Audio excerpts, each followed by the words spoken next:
welcome back. I'm so glad that you are here and that we can have a little chat.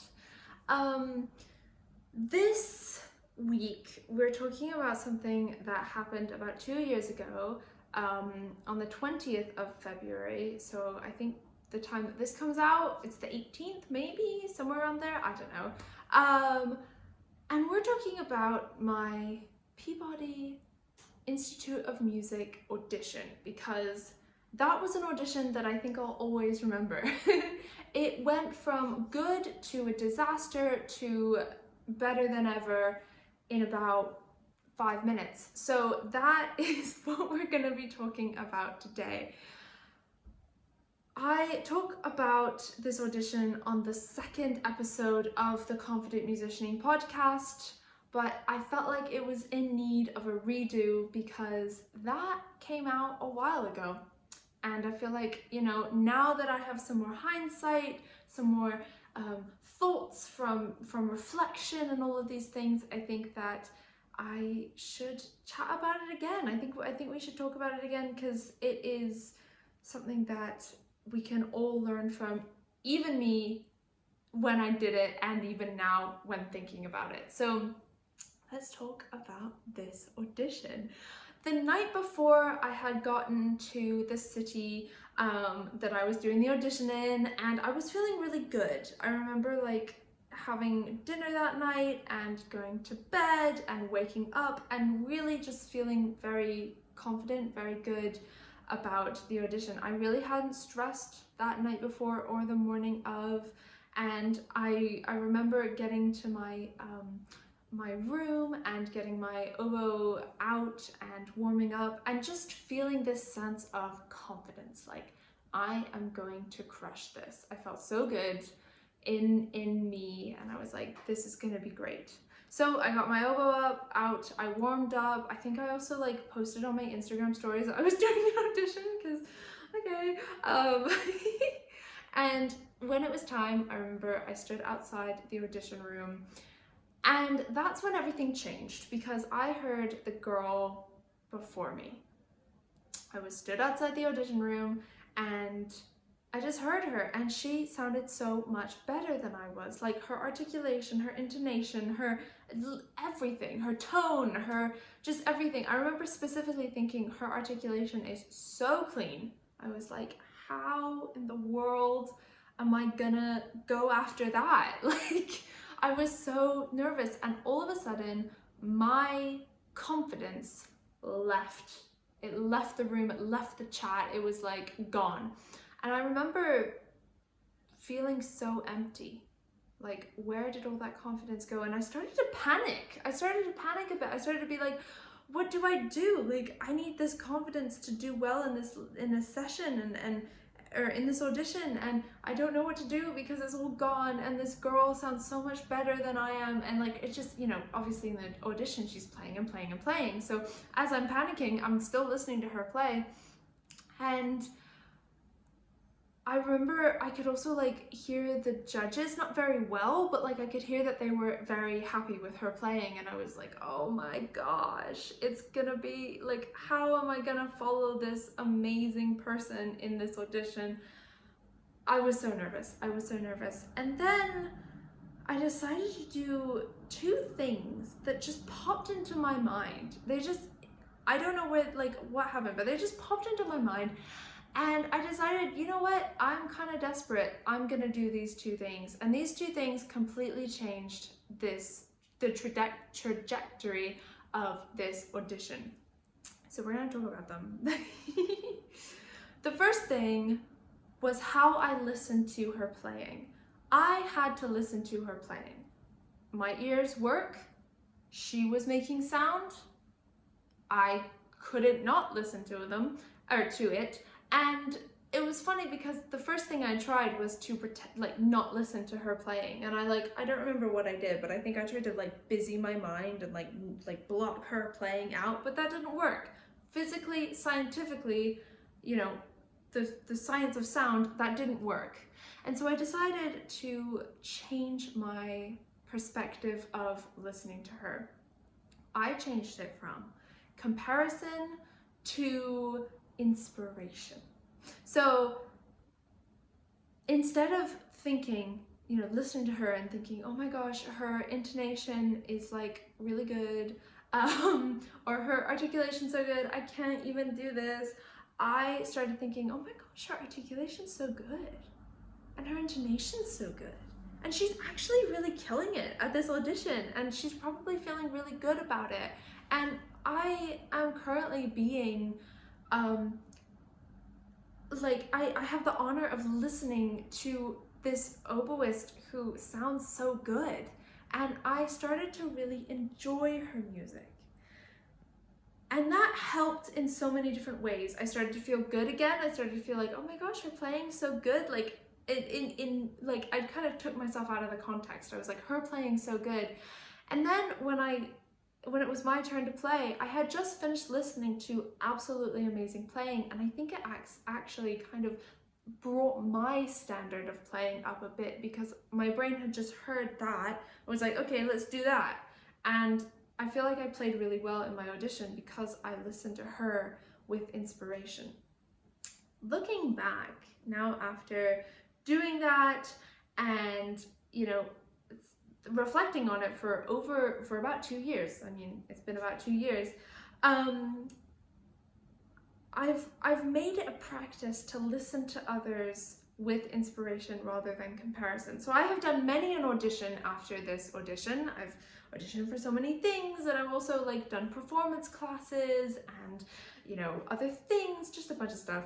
And every time I listen to someone, I have decided I want to listen with inspiration, not comparison. Even if we are in an audition and we are technically being compared, that's not my job to compare.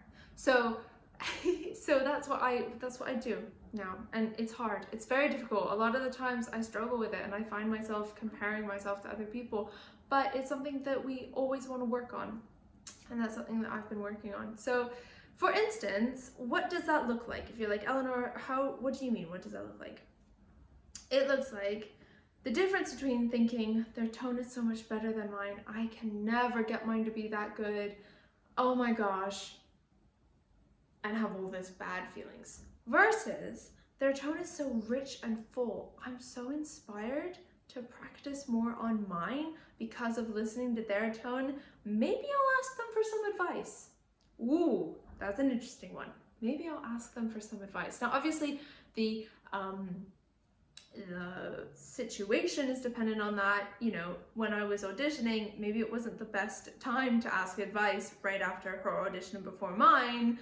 But depending on what situation you're in, if you're hearing someone practice and maybe you're comparing yourself, or if you're both warming up for an audition or whatever it is, maybe ask for some advice. That really kind of breaks the barrier and takes them off kind of the pedestal in your brain that you're putting them on and putting yourself under, But that's something that I try and do. And I think, it's very helpful to try and do. So I challenge you to try and see if you can do that. And, it is difficult. It is hard. We all kind of struggle with it, and yes, we make mistakes with it, and that's perfectly fine. But I challenge you to kind of try and see if you can grow that skill. The next thing that I did was complimented her on her way out. This is something that I kind of just did on a whim. I mean, I did both of these things on a whim, but I just did it, and it was so good. It was so helpful for me. Because I thought to myself, when I was listening to her with comparison and feeling really bad, I felt jealous. I was jealous. That's it. I was jealous of her playing and her tone and her articulation. I was jealous because I couldn't get mine like that. I was struggling with that. A lot of the things that she was good at, I was struggling with. I felt jealous. And I realized, jealous. What do jealous people don't do? What do jealous people not do? There we go. Jealous people don't compliment the person that they're jealous of and mean it genuinely.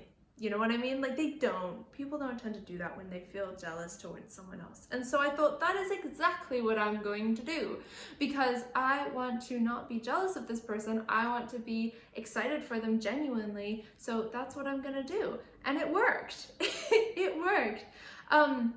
it was really interesting. I was stood there, and at this point I had been listening to her for a while with inspiration rather than comparison, so I was already feeling kind of good, you know, better than I was. And I walked up to her on her way out and I said something like, that was such a good, like, you sound so good, like that was so good, I really enjoyed listening to her, whatever I said, I don't know what I said, but I said a compliment. And it was such an interesting thing that happened after, because I genuinely complimented her and I smiled, and she smiled at me because she had just received a compliment and also did a really good audition, and that was such a genuine smile. Then I got more of a genuine smile from seeing her smile, and then when I walked in the audition room, I had a genuine smile on my face, which gave the judges a genuine smile to me, which really set the tone for the whole audition. So it was just really amazing. It was like a transfer of feeling good to my audition, and it really set the tone and was so helpful for me to have such a good audition. So now whenever I do an audition or performance, I smile. I smile at everyone. I smile when I walk in the audition room, and it's a genuine, calm, ready to go smile. Even if I don't necessarily feel like that. And that's also a trick. If you don't feel like something on the inside, do the stuff that you would feel, or do the stuff that you would do if you felt that way on the outside, and then you might start to feel better on the inside. So, yeah, now whenever I do an audition or performance, I smile. And I like to think about it, especially with auditions, the whole thing is performance. As soon as I get there at the door, you know, not just the audition room door, but the door of the whole building to, you know, do my audition in, that's where my performance starts. And I am excited, ready to go, smiling, you know, confident, all of these things right there at the start. So a great way to kind of get into this is to get into the habit of smiling anytime I walk through a door. This is something that I still struggle with and often I forget, but smiling every time I walk through a door, no matter what door it is, even if it's my bedroom door and there's no one there, or if it is, you know, the lift door, or, you know, the door to the supermarket or whatever it is, smile, and that can help you. So when you smile, when you walk through the audition room door, it is a great, you know, you smile as well, and that's a great way to do things as well. All right, let's do a bit of a recap. Okay, the first thing I did was listen to her playing with inspiration rather than comparison. This changed the game. All of a sudden I was inspired rather than jealous. The next thing is I complimented her on the way out. My idea of what I was thinking was, I want to do the things that someone who is genuinely excited, I want to do those things so I can feel genuinely excited.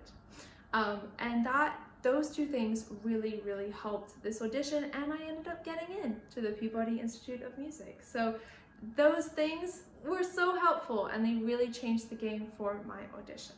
Okay, now this story there's a lot of like behind the scenes of my audition. I just kind of told you everything that I felt on the inside and was explaining, you know, I was explaining all of those things.